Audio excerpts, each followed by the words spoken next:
how to use free hit on Fantasy Premier League.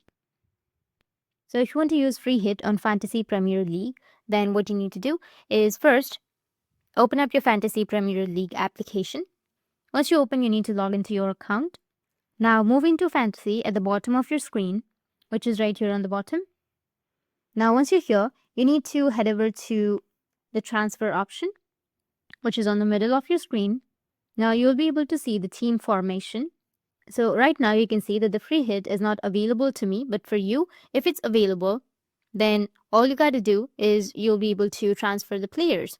So in order to do that, you need to select the player that you would like to transfer. Then you need to tap on select replacement, which will be on the bottom of your screen.